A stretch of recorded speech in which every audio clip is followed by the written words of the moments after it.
retrouve pour une toute nouvelle vidéo aujourd'hui. Donc je vais vous faire les 10 joueurs les plus chers de la Ligue 1, ceux qui ont le plus gros salaire, et vous allez avoir des étonnements.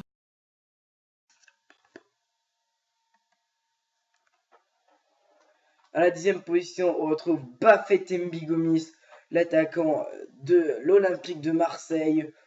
Donc, Gomis il fait pour l'instant une bonne saison avec l'OM et il touche 420 000 euros par mois.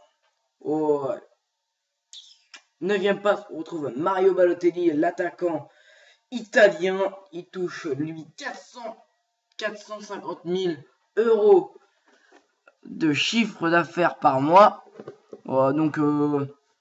Ouais, Mario Balotelli, c'est un des meilleurs attaquants de la Ligue 1. Franchement, ils ont fait exceptionnel avec Nice.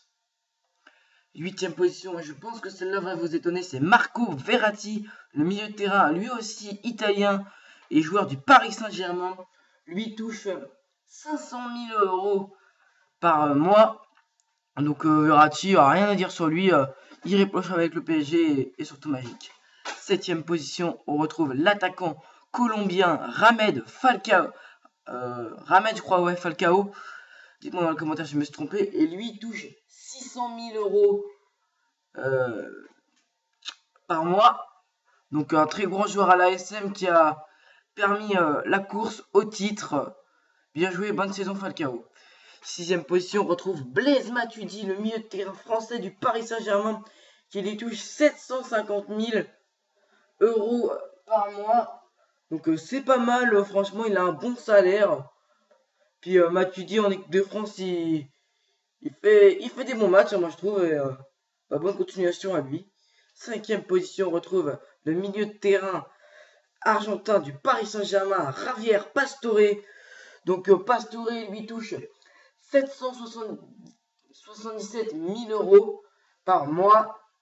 Donc il y a beaucoup de joueurs du PSG dans cette vidéo. Et vous n'êtes pas encore tombé sur toutes vos surprises. 4e position, on retrouve un étonnement, je pense. Thiago Motta, le milieu de terrain parisien remplaçant actuellement. Il est italien. Donc lui touche 800 000 euros par mois. Donc pour un joueur comme ça, moi je pense pas qu'il faut mettre autant de fric. Et la 3e position, c'est Edinson Cavani, l'attaquant du Paris Saint-Germain. Uruguayen, il touche lui 850 000 euros comme Thiago Motta. Donc Cavani, il a fait une saison magique avec le PSG et pourrait peut-être se voir partir pour le mercato estival. On ne sait pas. La 2e position, c'est André Di Maria qui lui touche 950 000 euros. Donc Angel Di Maria, il est passé par le Real, par Manchester United et par le PSG. Donc il a une grosse carrière devant lui. Et franchement, il fait une saison de ouf avec le PSG. À la première position, on retrouve Thiago Silva, le Brésilien du Paris Saint-Germain, défenseur central. Donc lui, il tient la baraque au PSG. Il est capitaine actuellement du PSG. Donc franchement, Thiago Motta, il fait ses matchs et lui touche 1 050 000 euros par mois. Et tu peux aller voir mon Instagram, elouad.mae35.